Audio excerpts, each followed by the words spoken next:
Hello, welcome to another episode of Deck Musings. So, on our timeline of sets as they sort of come in and go out of standard, we're up to this point. So you'll have just seen Mirrodin block drop out of standard. We've got the whole of Kamigawa, 9th edition, which just had rotated in the previous episodes because there was a core set swap in the previous episode.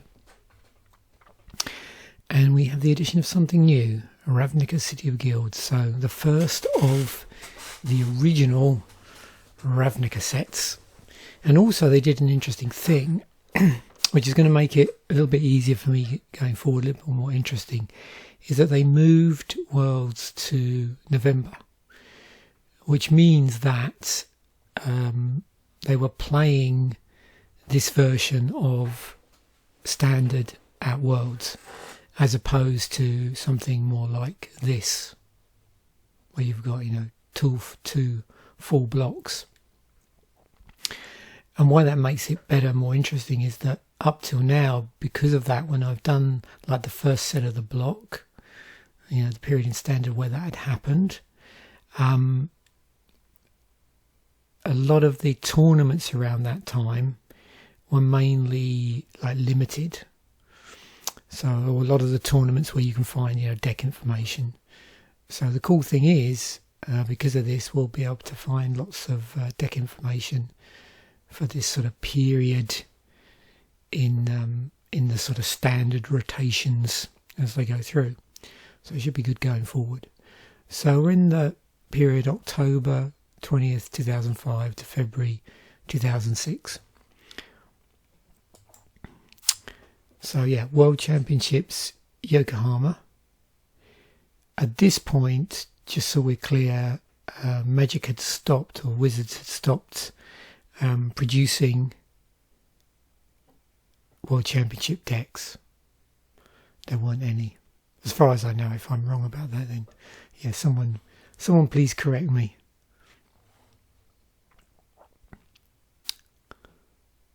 And the formats that they were playing at the World Championships were Standard, Booster Draft.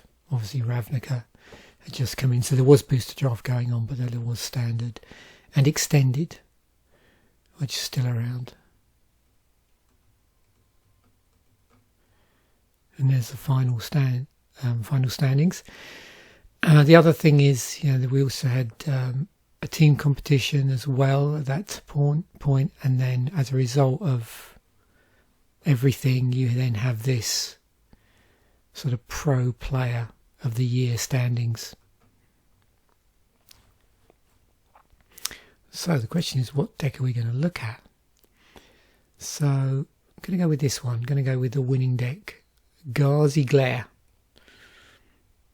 So let's have a quick look, and we'll go into the deck in more detail in a moment, and then we'll move on to the individual cards and see how the sort of types of cards have spun out through Magic's history. So yeah, I think you can see green-white deck, and in here, although the set symbols might not necessarily line up because they could have been reprinted since then, you'll notice there's quite a number of green-white cards from Ravnica, and we'll see in a moment the sort of spread of the different sets that the deck pulls from, basically. It's interesting, this listing here, which I've started using now, Channel Fireball, I don't mind so much because I'm only concentrating on this deck, but it's not quite as extensive as other ones we've seen. Of course, there's other resources as well that people could use, like things like Top 8. I've only started using this because I quite like the way this sort of just drops down. There's also something called Hypnotic Control, which is interesting because we were talking about a deck, I think, last week, which had Hypnotic Spectre in it.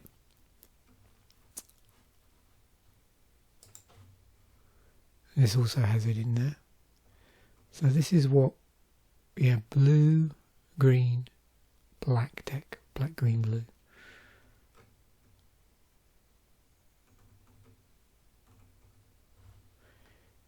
What else have we got? Blue, green, aggro.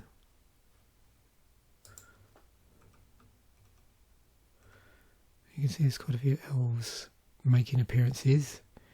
Umezawa with Jitte is also in this deck. Land base looks pretty interesting in this one as well, doesn't it? And there's the sideboard down there. So yeah, I think we'll notice in today's episode, it's interesting, land base. And then finally this thing called Ideal, which hasn't got a placement. So red, blue, white deck. It's got compulsive research in it. Sleight of Hand, Enduring Ideal, Wrath of God from the core set, Telling Time. Boris Signet in there to see if we see any signets. I'm sure we might get around to that. Be interesting if we've got any of the bounce lands. Yeah. Okay, so let's take a look at the deck we're going to be talking about this week. So let me get to how I like to have this arranged for this episode. Oh look, Umezawa with Jitte. So yeah, Ghazi-Glare. So 6 artifacts, 24 creatures, 3 enchantments, 4 instants, and then 23 cards, which are land. I nearly said sideboard there, and then 15 cards in the sideboard. So let's work our way down, see what we have here. Okay, 3 Pithing Needles, 1 to cast. When it comes into play, you name a card, and the activate abilities of the name card can't be played unless they're mana abilities. So activated abilities can't be played unless they're mana abilities. 3 Umezawa's Jitte, 2 to cast. Whenever a equipped creature deals combat damage, put 2 charge counters on Umezawa's Jitte. Remove a charge counter from Umezawa's Jitte, choose 1. Equipped creature gets +2/+2 until end of turn, or target creature gets -1/-1 until end of turn, or you gain 2 life. Equip for 2. 24 creatures, and what I should do is actually organise this by mana value so we can see the curve better. There we go. So Birds of Paradise was printed in Ravnica. So one copy of that, single green, 0/1, it's flying, and you can add 1 mana of any colour to your mana pool. So for the green-white. 3 Llanowar Elves, single green for a 1/1, tap it to add green to your mana pool. There's 4 Selesnya Guildmages, so this is hybrid mana here, so green-white. It's a 2/2, and then 3 and a green, put a 1/1 green sapling creature token into play, or 3 and a white, creature you control get +1/+1 until end of turn. You'll notice here as well, you can use this like a mana sink, so you can invest a lot of mana, if you have a lot of mana, to produce multiple activations of this, because you're not tapping it when you do this. So either or both or multiples, or whatever you like. We've got 4 Wood Elves, 2 and a green, and it's a 1/1. So this is 3 to cast. So what's the big deal between this and this? So when Wood Elves comes into play, you search your library for a forest card, then put that card into play, then shuffle your library. So looking at these cards, I'm really looking forward to seeing what cards will come up. I mean, there'll be a lot of usual suspects, but yeah, I can already see the interesting stuff once we drill down and look at similar cards, what we're going to see. We've got 4 Loxodon Hierarchs, 2 green-whites, 4/4, and when it comes into play, you gain 4 life. Green-white, sacrifice it, regenerate each creature you control. We got 3 copies of Arashi, the Sky Asunder. So 3 and 2 green, so 5/5. X green, tap it, and it deals X damage to target creature with flying. Also has channel on it. So X and 2 green, discard Arashi. Did I mispronounce that the first time? Probably. Discard Arashi. Arashi deals X damage to each creature with flying. 3 Kodamas of the North Tree, 2 and 3 green, 6/4 with trample. And it can't be the target spells or abilities. And then 2 copies of Yosei, the Morning Star. So 4 and 2 white for 5/5 with flying. And when it's put into the graveyard from play, a target player skips his or her next untap step. Tap up to 5 target permanents that player controls. So yeah, we've got some control element in here. Then we get Glare of the Subdual. So 3 green white, tap and untap creature you control, tap target artifact or creature. So yeah, bit of tap down going on here.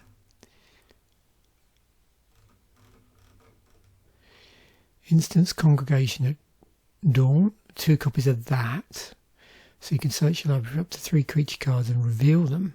Shuffle your library, then put those cards on top of your library in any order. And Seed Spark, 3 and a white. Destroy target artifact or enchantment. If green was spent to play Seed Spark, put 2 1/1 green sapling creature tokens into play. 23 lands, 5 forests and 1 plains, but we've got 4 brushlands in the deck, which fix for green white, but if you do use them for that, they deal you 1 damage. However, you can just tap them for colourless mana. 5 forests. 1 Okina, Temple of the Grandfathers. So, if you remember, there were these legendary lands in Champions of Kamigawa, which tap for a certain colour of mana, in this case green, so 1 for each of the colours of mana. And then had an additional ability. This one, you target legendary creature and you get +1/+1 until end of turn. On the other ones, I had sort of variations on this. Single green to do that. 1 plains there. Selesnya Sanctuary, 4 of those. So when it comes into play, it comes into play tapped. And when it also comes into play, you have to bounce a land back to your hand. And you tap it, add green white to your mana pool. So once it comes back online, it's generating 2 mana, green white mana. We've also got 4 copies of Temple Garden, which was also from Ravnica. And as it comes into play, you may pay 2 life. If you don't, it comes into play tapped instead. So it takes an extra turn if you choose not to pay the 2 life for it to be, for it to come online and start to be able to generate mana. And then Vitu-Ghazi, the City Tree, add colourless to your mana pool, 2 green white tap, put a 1/1 green sapling creature token into play. So you can see here already there's a couple of cards that are generating tokens. Fact, is it 3 cards? Because this one does as well. And that land we just looked at, I think they're the only ones that generate tokens. Yep. And yeah, 4 copies of that. Sideboard wise, well, so we've got obviously various ways of dealing with various matchups. We've got 2 copies of Naturalize, so that will deal with artifacts or enchantments. That's 1 in the green. We've got 2 Carven Caryatids, 1 and 2 green, 2/5 with Defender. And when it comes into play, draw a card. 1 Kodama's Reach, so another card where you can search your library for land, so 2 basic land cards. Reveal those cards and put 1 into play tapped and the other into your hand, and then shuffle your library. 2 Greater Goods, 2 and 2 green, enchantment. You sack a creature, draw cards equal to the sacrifice creature's power, then discard 3 cards. We've got 3 Hokori Dust Drinkers, so 2 and 2 white, so 2/2 lands don't untap during their controller's untap steps. At the beginning of each player's upkeep, that player untaps a land he or she controls. 1 Wrath of God, destroys all creatures, they can't be regenerated. Another copy of Kodama here, which is also in the main deck. Got 1 Seedborn Muse. That's 3 and 2 green. Untap all permanents you control during each other player's untap step. So 2/4. And then 2 copies of Yosei, which, if you remember, we also have in the deck as well. So yeah. So really just, adding to stuff that's already in the deck. So it's sort of increasing certain cards to improve certain thematic aspects of the deck. The way the deck plays. In response obviously to certain matchups, and then we've got additional cards which aren't in the deck, which you can swap in to again reinforce certain plays, certain matchups, deal with certain threats that are maybe your deck in its main form isn't dealing with. So in terms of the spread across the different sets that are in standard at that point, so we've got Saviors, Betrayers of Kamigawa.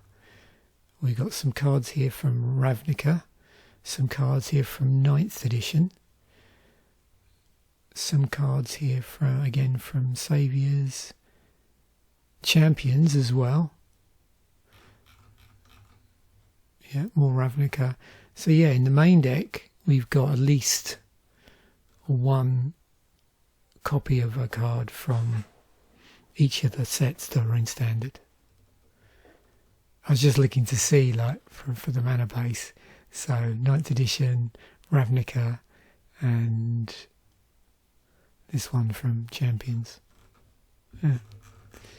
Okay, let's dive in. Most important thing first. So look at that land. So these are the basic lands, the forests. Lovely cityscapes in these. So yeah, forests and plains are in this deck. Very nice. Yeah, as well, makes me happy, brings a smile to my face when we've got 4 pieces of artwork in a set. Always good. 3 good, 3's good. Yeah, 3's okay, 4's better. Yeah, so these bounce lands, they've, not surprisingly, turned up in the various ones, if you spread it out on, all of them, because there's, 10 in total, and they were sort of slow rolling them.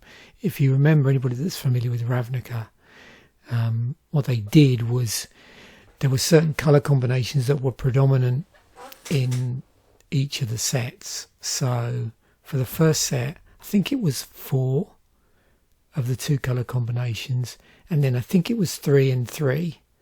So 4 from the large, and then 3 each from the smaller sets. That's basically how they did it.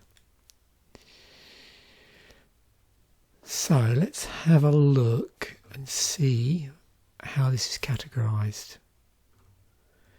Okay, yep, so Cycle of Ravnica bounce lands, we'll have a look at these, and then we'll be able to tell from the set symbols actually. Also referred to as rescue lands, we'll have a look at that as well. Bounce is going to come up, basically anything in Magic that bounces anything, but I'm going to concentrate on these 2. I think this one will see the usual suspects there, stuff we've been through. So yeah, so let's look at this cycle. So here's the 10 of them. So what we'll do is we'll use our old friend, puts in a regular appearance in these episodes, is first printing. And as I usually forget, well, let's just put this. Yeah, we do it in colour order. And then we'll do it in release order. Let me just save this here. So yeah, there you can see that. Each of the colour combinations, and you can see each has the appropriate watermark. Yeah, and yeah, they just basically all do the same thing, but they tap for different colour combinations. So if I now switch this to the release date in ascending, there we go, easy to see now. So those are the 4 that were in the first set in Ravnica City of Guilds. Then we've got the 3 that are in Guild Pact, and then these are the 3 that are in Dissension. And then straight away that gives you a clue in terms of what of the different guilds they were pushing towards in the in the sets. Now that's not to say if you were drafting this or playing limited at the time, that's not to say you couldn't draft other combinations, but that's just in terms of mana fixing at common, that's what they were offering you. But we'll see what else was there. If you notice, there was some other stuff as well, some rare lands, so we'll have a look at those as well. The other thing is I will include a link to the original set musings I did for this. So if you want a really good overview of the set, those set musings do that, and I'll include links in the description so you can check it out. Now the other thing I wanted to look at, if we go back, oh no, I can just go in here, can't I? Is this term rescue land. So there's 83 rescue lands. So yeah, so okay, it's not rescue lands, they rescue lands. If that makes sense. So let's have a look.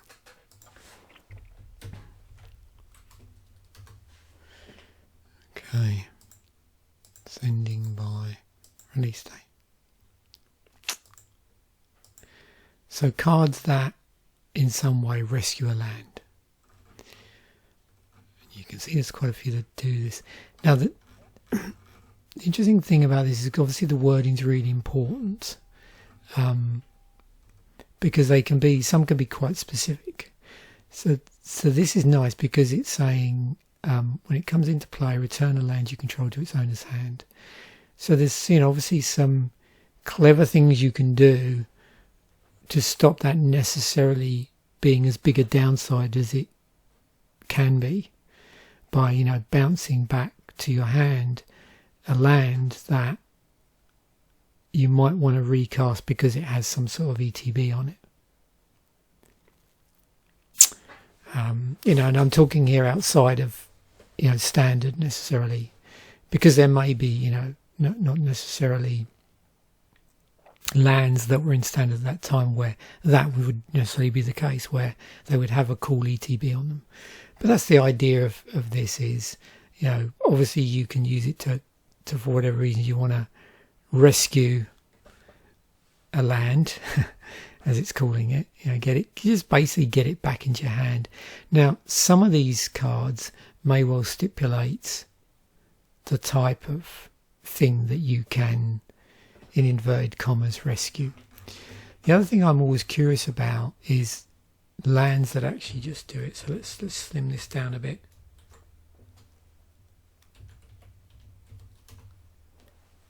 So we've got 21 lands that are that in some way return a land. Now the other thing you'll notice when this first appeared on a land in Visions, one thing that it did do was it had to be an untapped land. And if you remember this original cycle when we've looked at these in set musings, and I've dug them out because I think I've got them in paper. Yeah, I've got the Karoo lands as they're called. These also generated 2 mana in total, but these were like the colour and colourless mana. But the land did have to be untapped, and it also had to be really specific. So here you can see island, mountain, swamp, forest, and then plains. We've got these interesting ones, and these often get forgotten, I think, sometimes. So these are tri-lands that are lairs, and they're like namesakes. So these are named after the dragons. So with these, they come into play.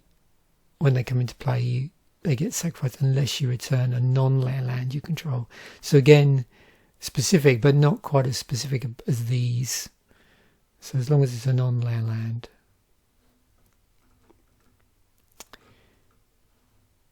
And then obviously the ones we're looking at in this deck.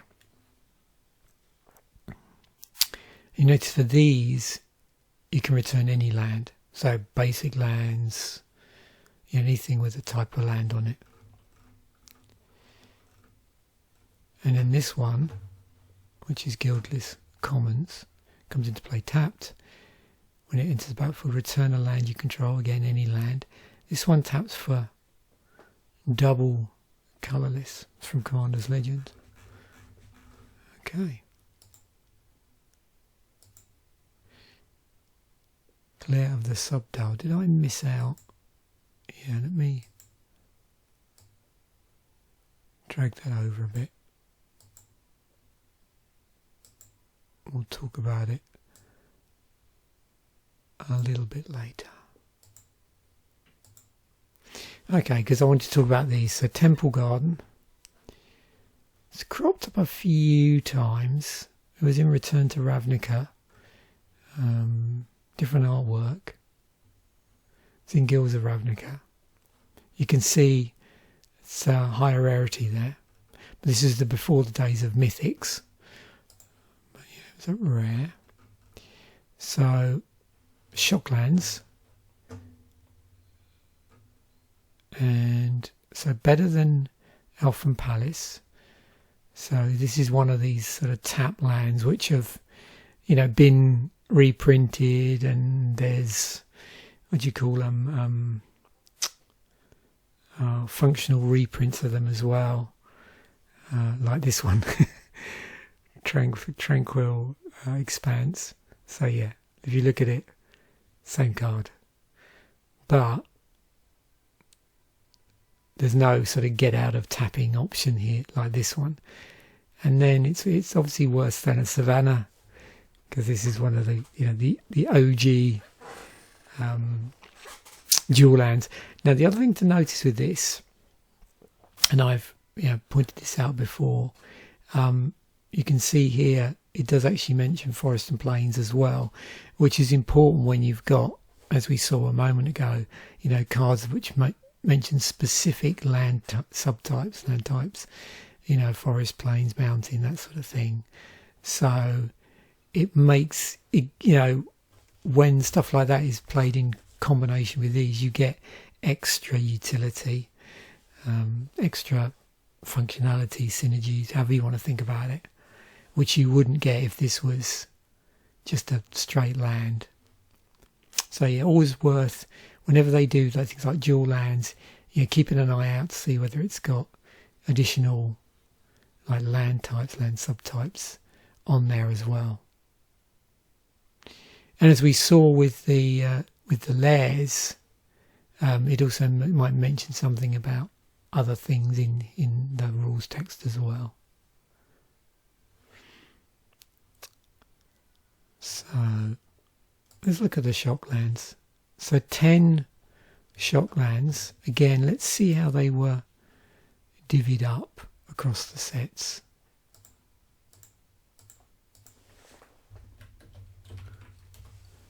Because it is pretty important for this.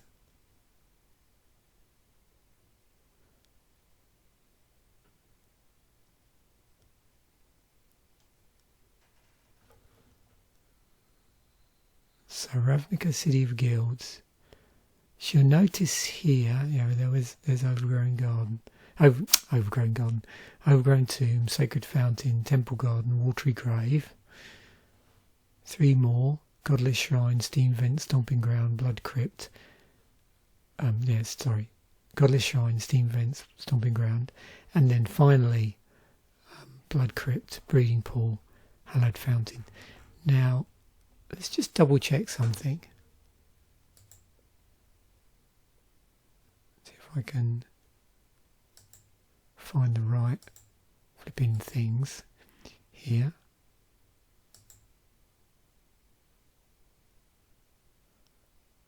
So Ravnica Bouselands. That's better.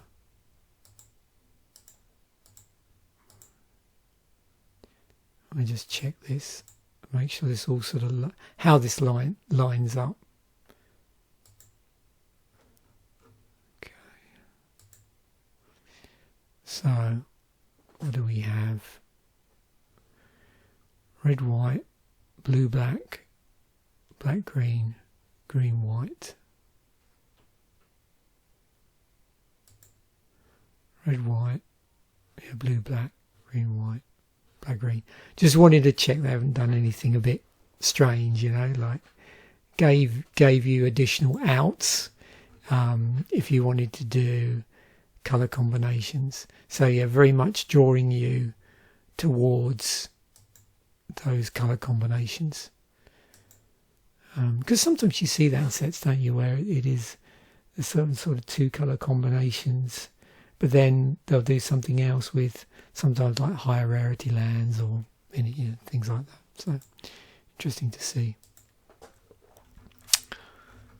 Okay.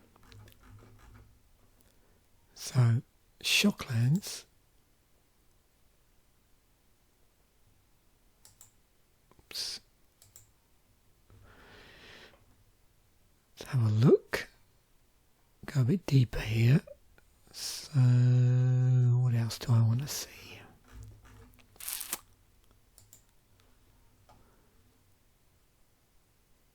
Oh yeah, non-basic, basic land type. I see what they've done here. So actually, yeah, this is what I was talking about. So they've actually created a tag in Scryfall for that, which is pretty handy.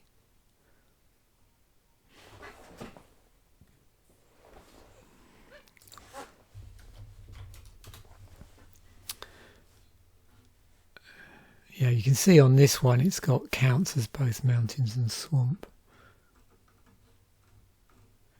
And so the first time they did it after the original dual lands was these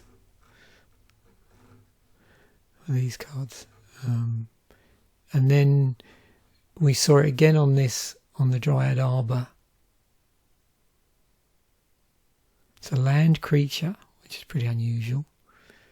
Forest Dryad, 1/1, it's green. Murmuring Bosk, it's a forest. So you can see there's some here. So this was from Morningtide, Shadowmoor again. Yeah, look, see. Different types. Then we had it again in terms of 2 colours. Battle for Zendikar. You can see there. And again in Amonkhet, 2 colour. And then here we have Throne of Eldraine. And if you remember, they did it. This is the mono-coloured ones. There's Skonian Isle for these Mystery Booster playtest cards.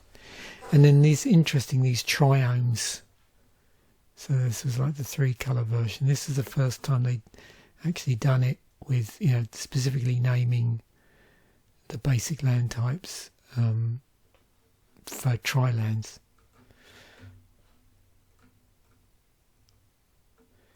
And then again we've got it here for these snowlands, 2 colour. So I repeated 2 colour. These came into play tapped. Yeah. And then some more 3 colour stuff again.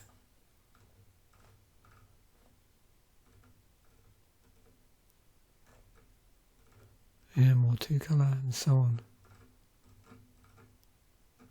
And you can see there's some slight twists here as well to this. Beyond, say, things like, entering the battlefield tapped. For some of these later cards, you can see they've got additional, additional ETB on them. Or with these, you've got enter the battlefield tap, but then there's cycling as well. So brushlands. So another dual land. This one, done slightly differently. We saw these last week actually. We would have looked at these. So, but they're the pain lands. And if you didn't watch last week's episode, let's have a quick look at pain lands, so you can see where they came from. So yeah, Ice Age and Apocalypse. So yeah, first 5, the allied ones printed in Ice Age, and then the enemy coloured ones were printed here. And then if you look, I'm assuming, let me just try and get this right, I think it's this, set equals 9th edition. Yeah, we had all 10 in 9th edition. So yeah, so you can see at this point, in terms of fixing for 2 colours, if you're playing, this is, standard decks, or any, in standard, but wider, wider constructed environment as well, you've got access to a ton of stuff. And of course, if you're playing an extended, the amount of land fixing, mana fixing on lands is just all sorts of combinations. But yeah, in standard it's pretty good. You've got these from 9th edition, you've got the ones we've just looked at from Ravnica, just as starters. So yeah. Okay, Vitu-Ghazi, the city tree. So no surprise to see these are a cycle of guild halls. They're also utility lands, a repeatable token generator, virtual legendary, and it says here similar to Castle Ardenvale. Okay, so yeah, it's 2 white. This one's Castle Ardenvale, spitting out 1/1 white human creature tokens. Taps for white mana, enters the battlefield, tapped unless you control the planes. So there's no condition on it when it enters the battlefield, but it just does tap for colourless mana. So let's look at the cycle of guild halls. Again, what we'll probably notice here is these probably spread out across the sets. So yeah, again, the original Ravnica 4, Guild Pack 3, and then Guild Pack 3, and then 3 Dissension in the various colour combinations. And you can see, they all tap for colourless mana, but in terms of the activation, its ability, some of them, in addition to the cost tap, you'll see, what was it? Is that the only one there? Yeah, so this one, slight difference, till end of turn, but this is because this becomes a creature until end of turn. So it's sort of tying it up that way. All the others, they're tapped down when you activate the ability. So here you've got milling, double strike. This one is turns into a creature. This one's generating tokens. So that's from this set. Moving on, and no doubt we'll probably come across these in the next couple of weeks' episodes as we move through standard. So this one, okay, it's interesting. Remove your top card from the library from the game until your next turn you can play that card if it's an instant or sorcery. Okay, life exchange, +1/+1 trample, counters. There's a damage prevention thing, and then discard.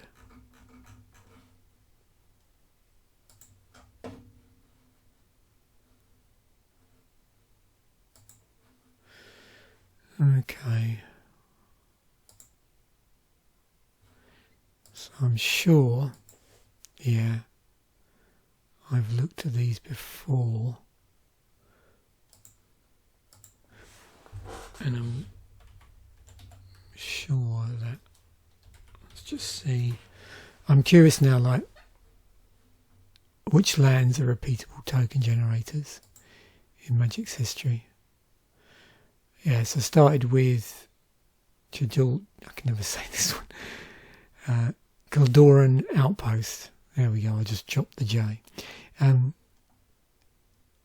There's our city tree. This is an interesting one from Time Spiral. And then we've got Urza's Factory, also from Time Spiral.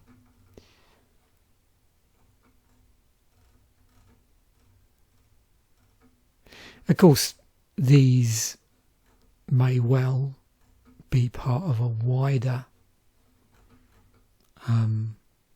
cycle like this is. It's just the other members of the cycle don't necessarily produce tokens. And then we get up to here, and again, like, yeah, just one of them does tokens, you know, because we know that's a cycle. And a few other ones here are part of a cycle. Oh, this must be from Ravnica Clue Edition, yeah. And then this one is one on the back. So yeah, a few of these are going to be... Is it just one? No, other ones are going to be ones where... Yeah, something's on the other side. This was an interesting card from M15. This Sliver Hive. And they printed. And this is always fun. I've seen commander decks with this in, where you're playing around with goats. Goat tribal. Okay. So, let me just... Is there anything else I want to talk about? No, I think we've probably covered quite a lot of those things in other episodes. So yeah, so we're still on our land base. Yeah, this thing, this group of ones. So yeah, looked at these I think last week. Yeah, that's the only one, as I said last week, and I think the week before as well, because it's cropped up in a few tournament decks now. This is the only one that's been reprinted here. Yeah, no, we went down the various synergy legendary rabbit holes as well. There's quite a number of cards in Magic that have that synergy. And then again, it puts into the category of utility land, of which there are many utility lands. This would, again, some here because there's a land on the other side. Yep, Pithing Needle. Also looked at this before. Banned in Brawl. So name matters. So there's a number of cards that, you know, have references to either ask you to reference, you know, a name, applies to a name, and there's some, at least one, I think, fairly famous tournament, isn't there, where there was some confusion about similar sort of card to this. I don't know if it was Pithing Needle, but it was another card where you could you know, name a card, and there was a bit of a dispute over the name, the way it was named. I think the card being named was a legendary. I can't remember what card it was, but yeah, I remember seeing that fateful event. It was much more recent than this, but I can't remember exactly when it was. But yeah. Okay, Sorcerer's Spyglass. Let's try to look at this card and choose it. There's some mana abilities here.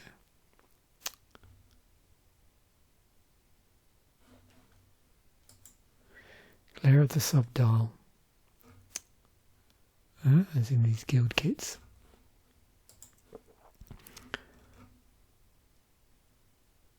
Tap fuel creature, tap a creature, hate artifact, tap artifact. Tap an untapped creature you control. Tap target artifact or creature.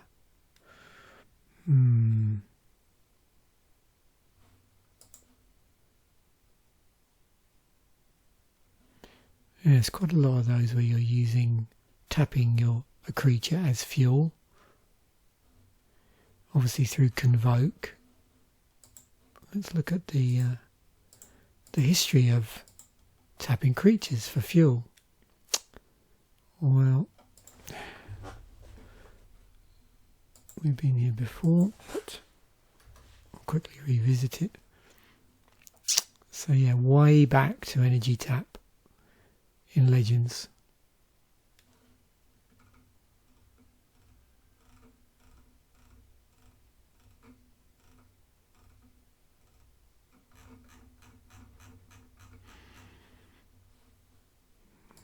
What's the most recent stuff? There's quite a lot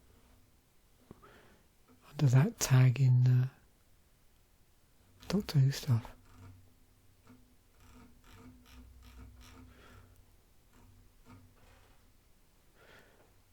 And yeah, I suppose anything that's a vehicle. So that's the thing. Yeah, so there's going to be a lot of vehicles here. So yeah, that would explain things. Umezawa's Jitte, we've looked at this probably a couple, at least once, probably a couple of times now. Yeah, I acquainted myself or reacquainted myself with the term Saboteur. So this is effects that trigger when you deal combat damage to an opponent, and there's a lot of those. But yeah, I went down this rabbit hole last week, and I think possibly the week before, or any week where we've been featuring,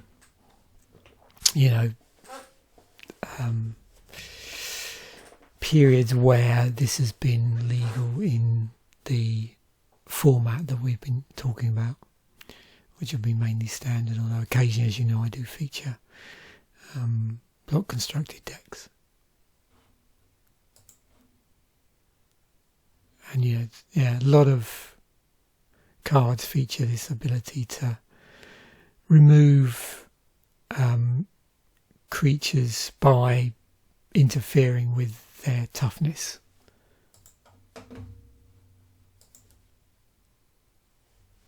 And I've been through, again, you can see here quite a number of these. I was probably very interested in the history of it occurring in black, because that's sort of cards I just tend to lock into that have this ability. I don't know why. Maybe the first example of I saw it when I first opened, my early Magic. First time I opened Magic the Gathering product, maybe I saw it on those cards. I'm just looking to see whether there were any cards at all in 10th edition that had it, or what cards in 10th edition that had it.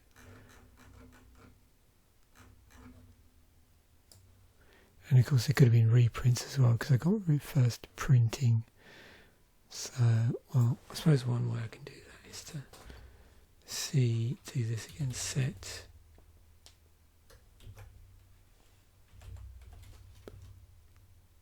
Yeah, Festering Goblin and Afflict. Yeah. And just so you can see, if we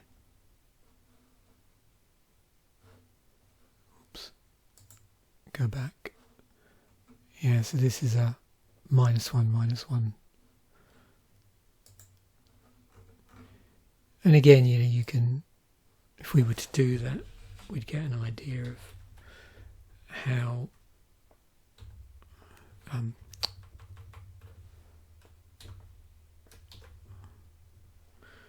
often this might occur. And there's cards that do -1/-1. Did I put a... Yep, there we go.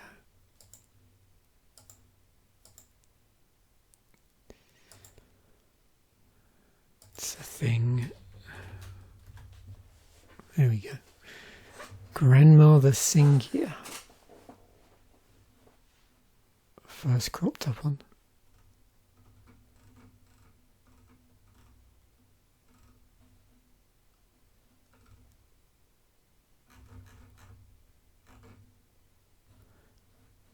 I'm just seeing, is there... Well, what was the first card where it literally was just did that? Just did -1/-1 and nothing else. So that's 2 creatures. Is there anything?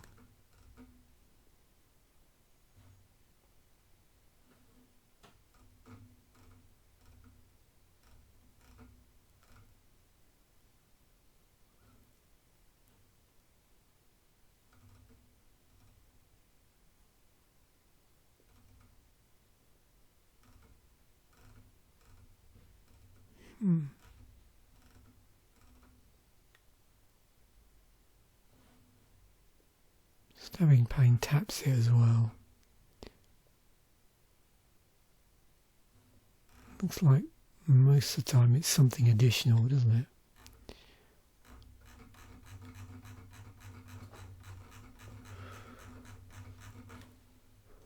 Is it on a...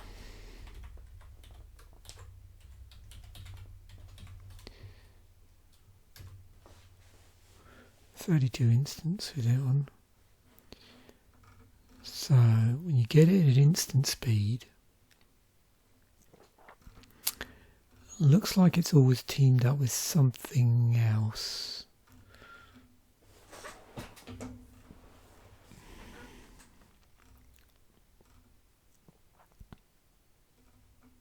One scales off swamps there.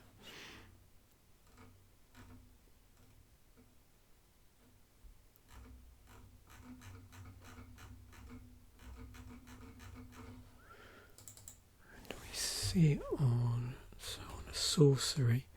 I find it this is what I find fascinating, is if you pick a particular thing, like something that something does, and then just really get granular, like how does it manifest itself? Like, are there any cards where it just does that one thing? Looks like getting combined on here. Of course, I expect on an aura there's something else here. This one's got cycling on it.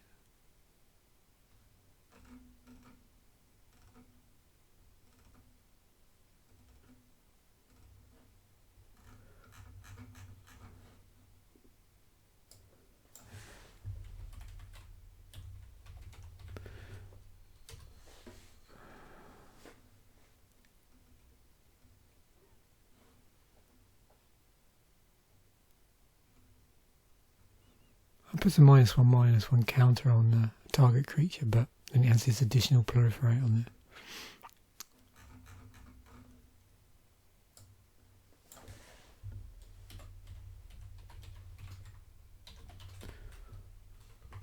Enchantment. Chance.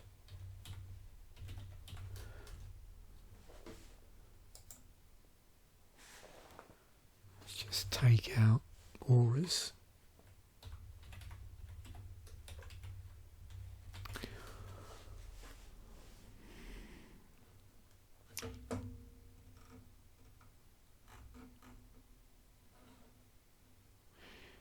And then, as we saw, I think there's probably, let me just do this before I tempt fate here.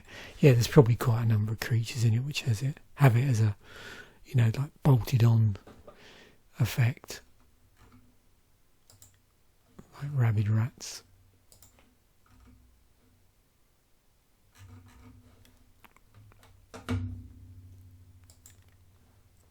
Okay, Wood Elves.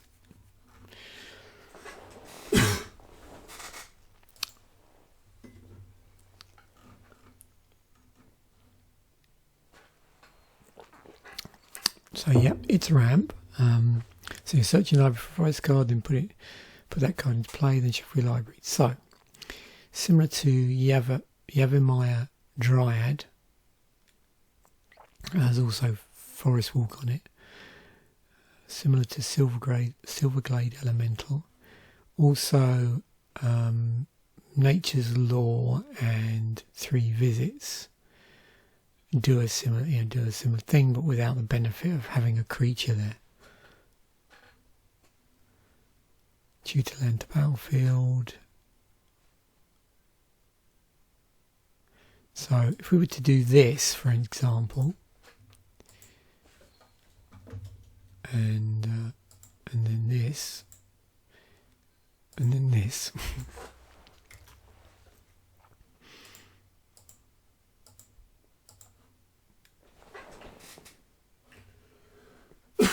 So there's Wood Elves from Portal.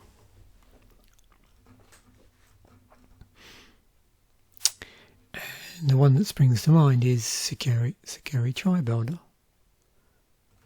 from Champions. Yeah, there's Yavimaya Dryad from Time Spiral. It's interesting, there's a blue one from Plane of Chaos.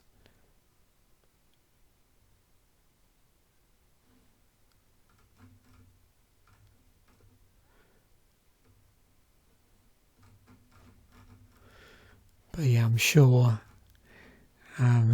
we recognise a number of cards here which get utilised in various decks for this sort of ability, and where it's stapled to a creature.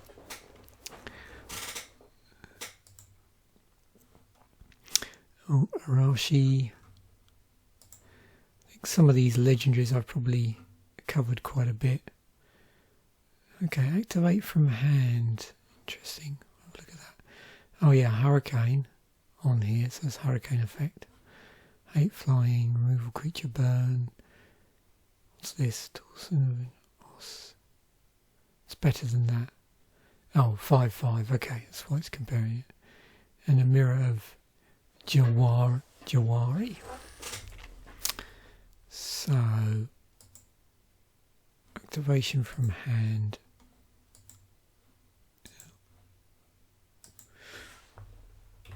Been here before.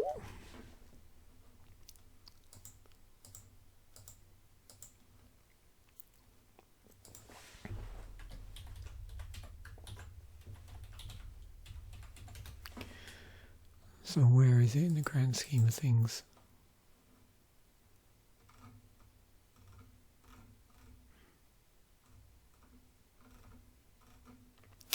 And yeah, obviously because of channel, you can see there's lots of cards in this case, Saviors of Kamigawa with it on.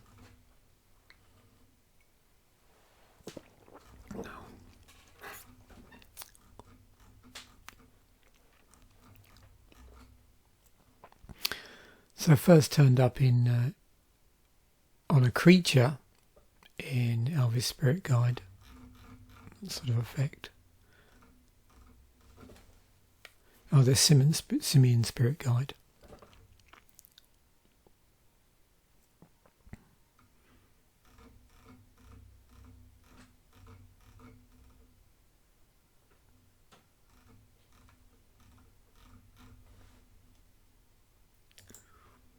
Kodama of the North Tree.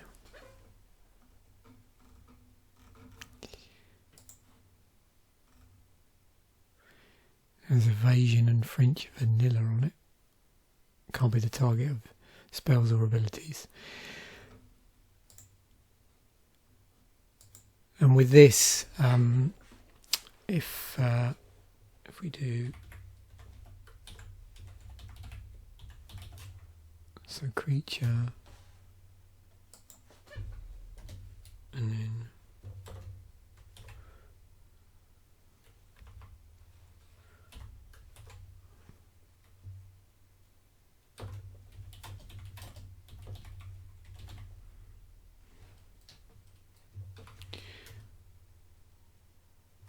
The tart kit.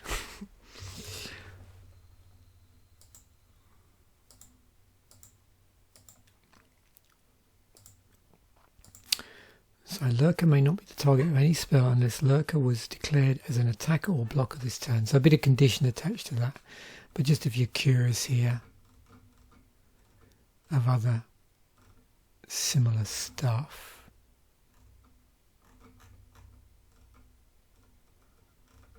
Now our card's not showing up there.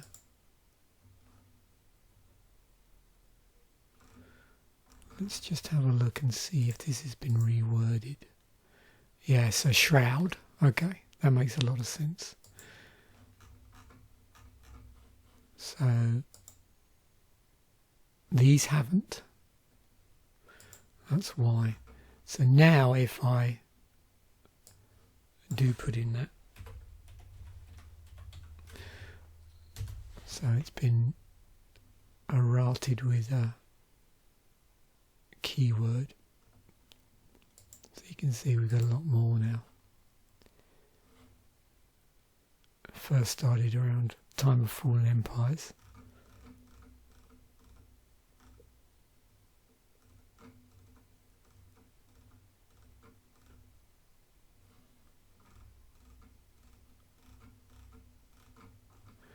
There it is. So, in terms of creatures, there's Autumn Willow. I forgot. Hang on. You know what I forgot?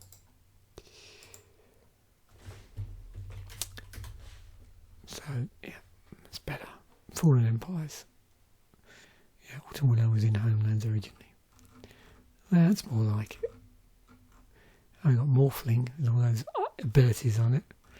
It's pretty cool. Yeah, there we go.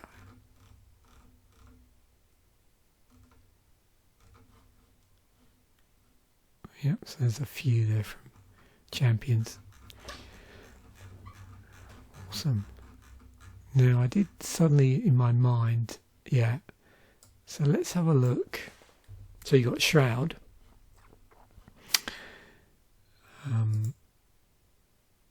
Yeah, can't be the target of spells or abilities, so that's any spell or ability. And then you have Hexproof. So what we've got 81 cards with creatures that have Shroud on them. In terms of cards which have Hexproof, it's 160 cards, 162 cards with Hexproof. Whenever your opponent chooses a creature in play, he or she can't choose Taoist Hermit. Okay, it's good to know. So that's interesting how they did it there. Okay, interesting wording.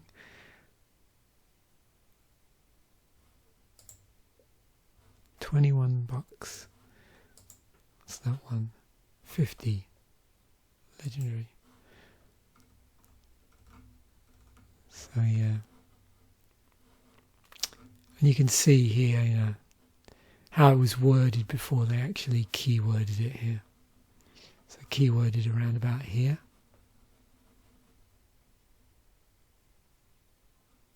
M12. If we go back and look at Shroud, try and work out the first time it was used as a keyword.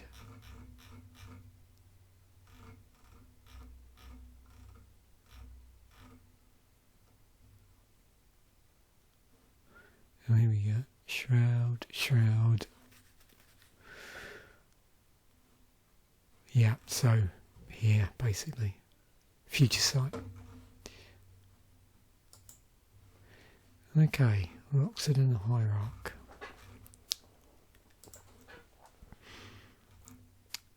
Life gain, Martyr, which we've looked at, I believe. So creatures sacrificing themselves for a benefit. Life gain regenerates other. Pretty straightforward. I'm not sure what else I want to.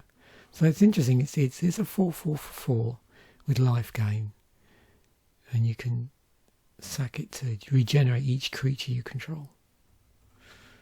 So I wonder how much that's a thing. Let's just do Oracle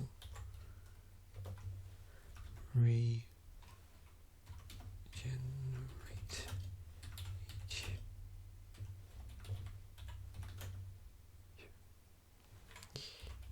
control.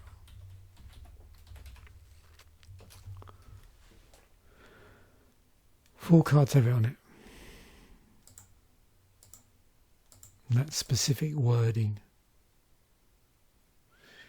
So, yeah, so 3 instants and 1 creature. And Wail of the Nim. This is the first time.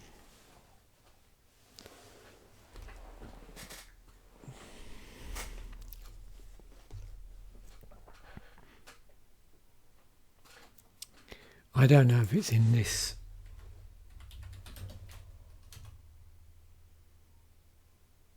configuration. Yeah, so dark dabbling and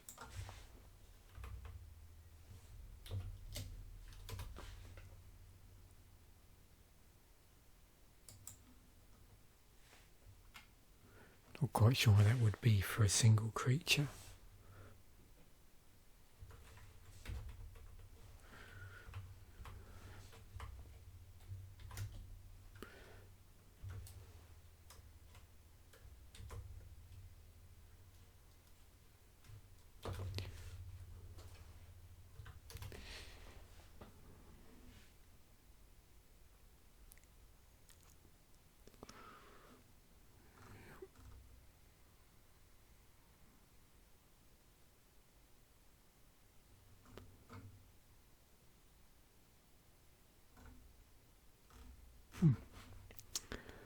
Okay. Ah, the Guildmages. You can see reprinted a few times. This particular one. A cycle. Also part of a draft signpost cycle. Let's look at the original one here. And see.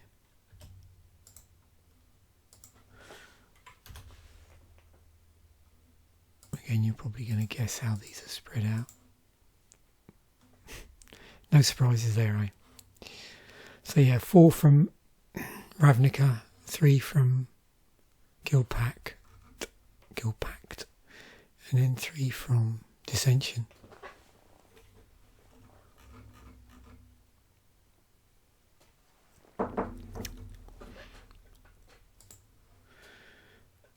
Moving on to Yoshi.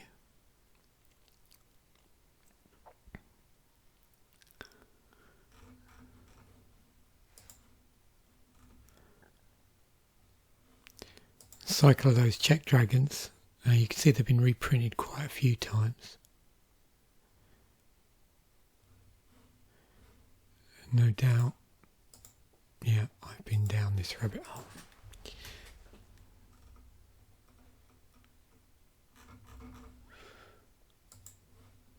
Ah, Birds of Paradise. So commonly nicknamed Cycle of Slash Art, leftover cards. Asian, similar to Gilded Goose.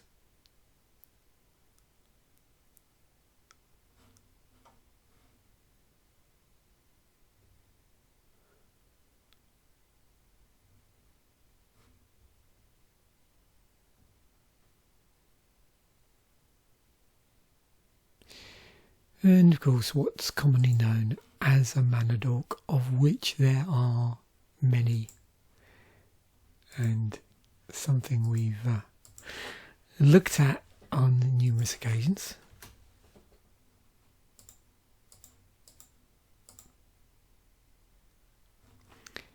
And if you're curious, let's look at the different incarnations of this.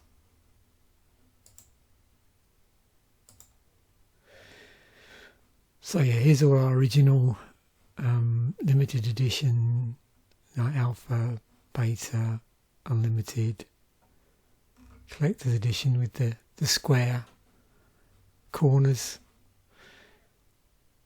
International collector's edition. There's the revised edition, and then one in another language. Now, in terms of beyond that, you can see was printed in 4th, was printed in 5th, and 6th, and 7th, and 8th, and was in Ravnica, and then turns up in 10th edition, then M10, then M11. 2 different versions here, pretty cool. That's online. 12. So yeah, it's cropped up a few times in core sets, and then various other things as well. But yeah, mainly core sets by the look of things. But yeah, interesting they opted to have it included in Ravnica and not put it in 9th edition.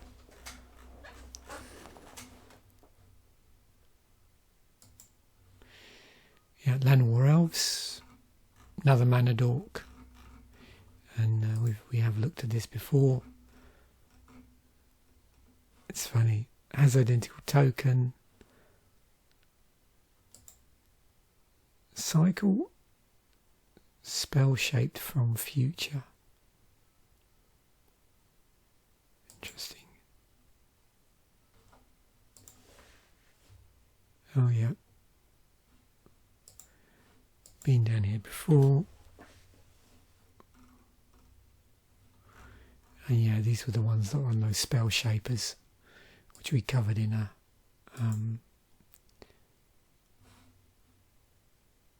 yeah, it would have been a set musings episode, wouldn't it?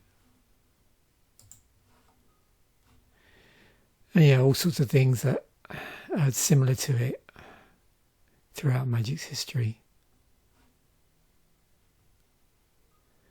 And things that sort of riff on the idea as well.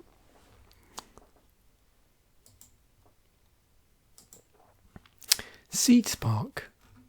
Now this we wouldn't have looked at before because it's only just been printed in this set. It would have only just been printed. So yeah, disenchant Naturalize, so it can destroy a target artifact or enchantment.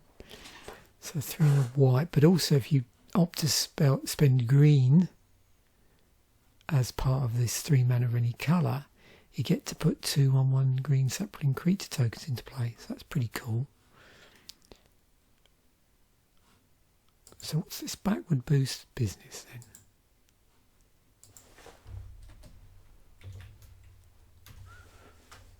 then? Let's have a look. I'm sure I must have covered this when we did the Ravnica City Guild's musings, but I just don't remember. So what have we got? Okay, that's cool. So yeah, oh again there, 4 in 4 here. So what's this? Yeah, white red. Oh cool, white red, white green. Okay, yep, that's blue black, black green. Yeah, I see now. Okay, white black, red blue, green red, blue white, blue green, and red black. Right.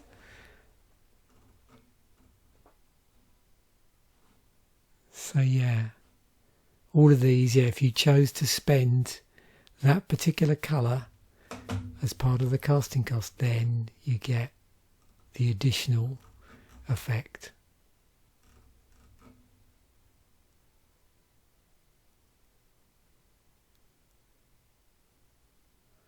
So what, some are just spells with a second effect, and then some are creatures, and then you get additional effect on that for that creature. I see. Okay, that's how they're doing it. Has anything got both, like an effect and isn't a creature, and there's an effect on top of that? Looks like that might. Anything else here? How typical, it's the blue ones, isn't it? That's funny. Yeah, so the blue and the red creatures. It's amusing. One blue and the red creature. Congregation at Dawn. Only ever printed in this set. Okay. Yeah, tutor creature, tutor to top. Unique mana cost. Green, green, white. I'll have a look at that one actually. Yeah, 11 of these. So why is the cycle 11? Let's have a look.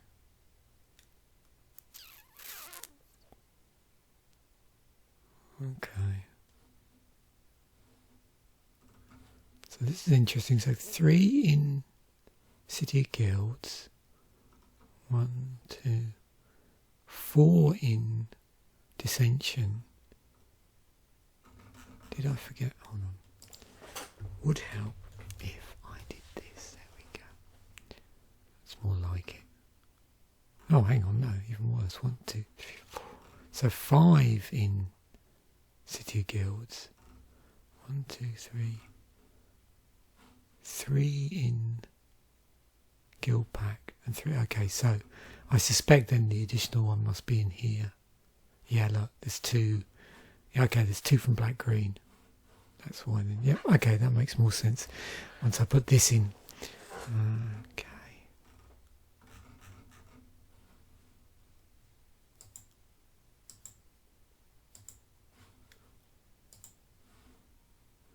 What else did I want to look at here?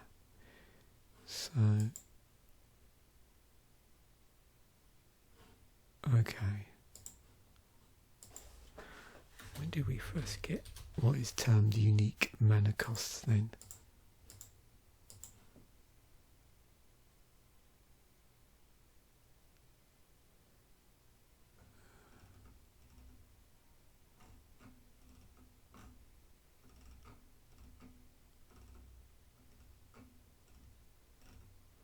There's quite a number from Legends.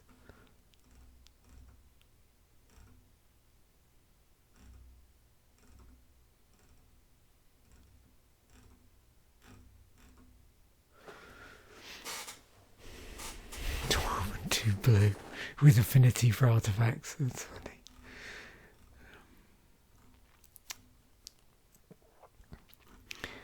Obviously a thing a bit here. Look, you can see there's several here. They're pretty unique. I suppose that in some ways that's an inevitability of a set where it sort of strongly plays to multicolour. And that might be a thing.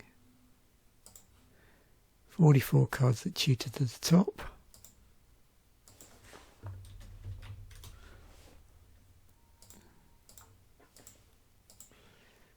Starting with this card, which was a celebration card. And then of course we got the tutors from Mirage.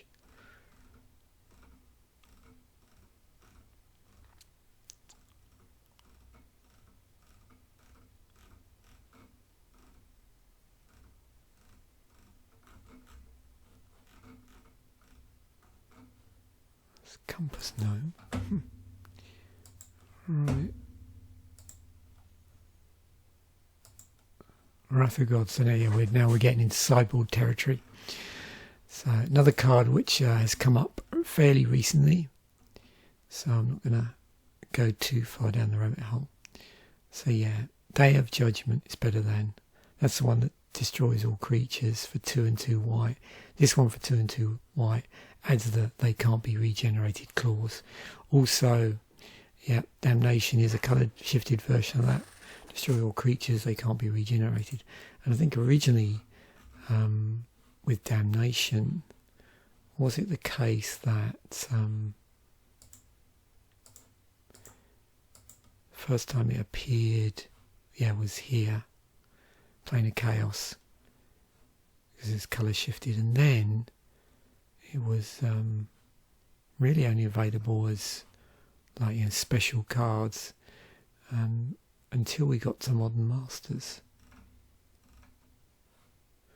So yeah, it doesn't crop up very often.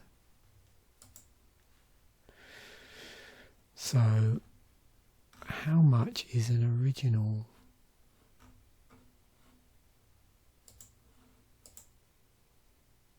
$18. Okay, nice. Greater Good, which I think we looked at a previous week, maybe.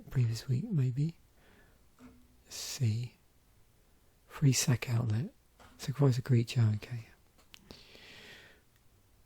Draw loot. As we know, looting is draw a card, then discard a card, mainly blue. Rummaging, which discards a card, then draws. And there's like variations of that, and they're not always, strict to those colours. But yeah, that's the difference there.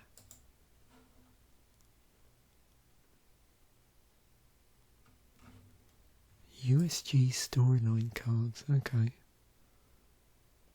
So there's the Saga ones.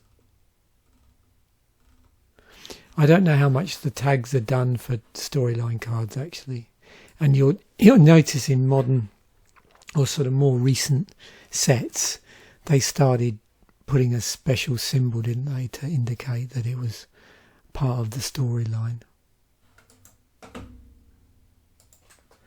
Seedborn Muse, originally from Legions. A cycle of muses.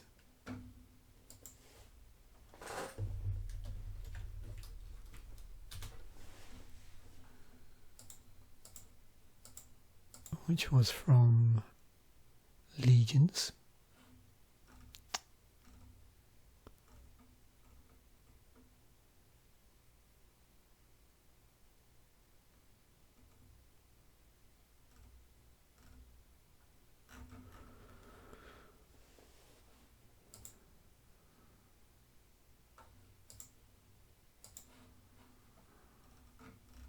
$153, $223, $185 cents, and $22.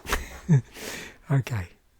So, that's a nice little cycle to, purchase as a little artwork set. But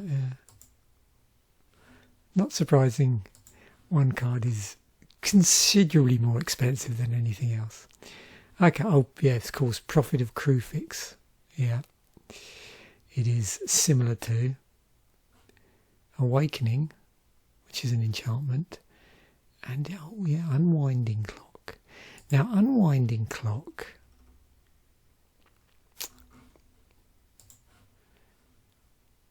what's that? Oh, it was from Euphorexia. I must be getting out muddled up with another card. I thought there was another. There must be another similarly named card, I think, from a lot earlier in Magic's history. Kodama's Reach, it's been reprinted in Commander a lot. Popular card, similar to Cultivate, better than Gaia's Bounty. Yeah, tutor land to battlefield, always good. It's ramp, and it tutors basic lands. So another instance where,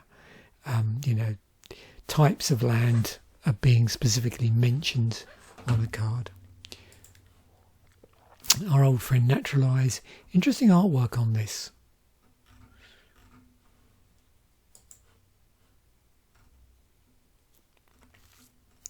And big list of stuff here.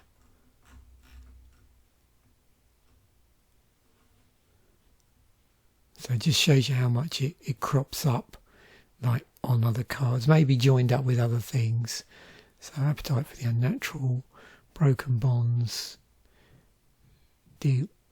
Declaimer, Gleeful Sabotage, and so on. Slice in Twain, Return to Earth, Unravel the Ether, Wear Away, and there's Disenchant itself, which is in white, and then of course stapled onto Daedric, Stomp, Heart Howler, Nantuko Vigilante.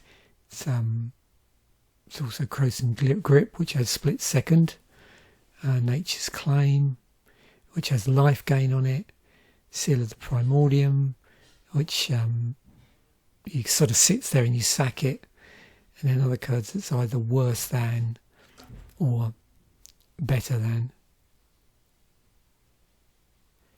And you've got things like Wilt as well, which has cycling on it. So yeah, some things cost slightly more, some cost the same, some cost the same and have additional things on them, or cost more and have additional things. So yeah. Oh, and this, yeah. 3 in a green, destroy artifact or enchantment with scry 2 on it. And then if we're looking, as we like to do, at the different printings, let's do that. Just see how over time the artwork has changed. So let's just release date ascending. What did I do wrong there? Nothing, probably. Just make sure I've got that right. Okay. Yep. So here from Onslaught, and then you can see it's in 8th edition.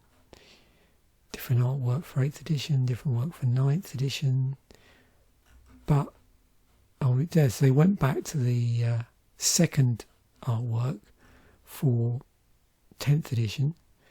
Did something quite different for Shards of Alara.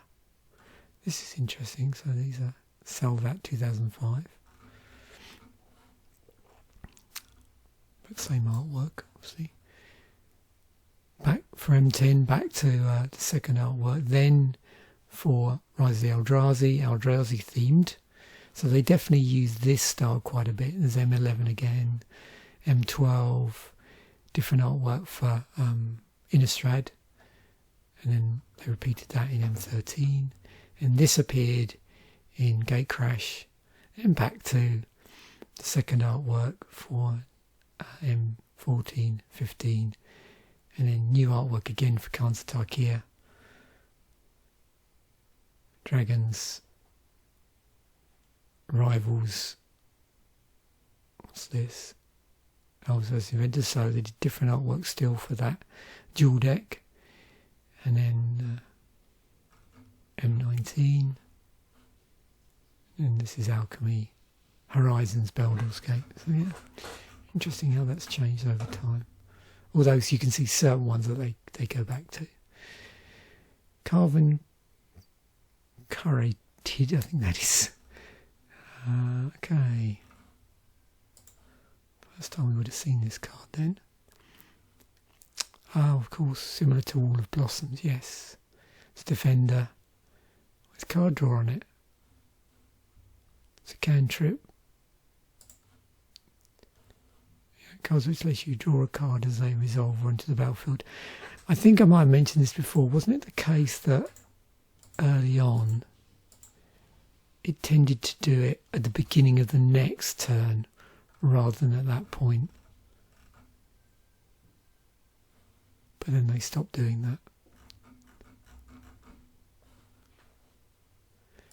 And then finally, Hokori, Dust Drinker, from Betrayers. No doubt we've seen this before in other episodes. With body of Rising Waters. So Rising Waters in blue. Lands don't untap during the controller's untap steps at the beginning of each player's upkeep. That player taps a land he or she controls. It's the same thing but just stapled to a creature. 2 and 2 white. What's this? 3 and a blue. Lockdown land. It's a hate bear. It's 2/2 for 4.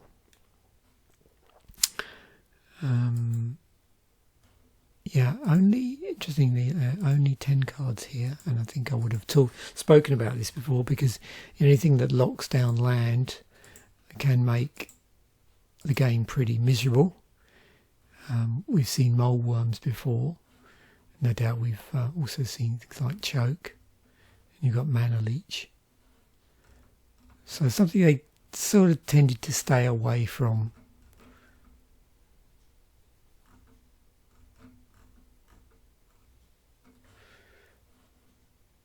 And there we have it. So just go back to the original deck, do a quick scroll through. Just make sure I didn't miss anything. Don't believe I did. Yeah, so it's interesting to see, now with with Worlds where it is, like what a Worlds deck looks like now at this point in Magic's history, where you've got a configuration, I suppose, that we hadn't seen before. Whereas thinking about it, if Worlds was earlier, slightly earlier, it would have benefited from a much larger card pool, I suppose, than a point at which you've got a brand new set just in. So yeah, interesting to see that, just that, and sorry, not just that, but the fact that a main block has rotated out. So yeah, cool. Thanks once again for watching. Bye for now, and I will catch you in a future episode.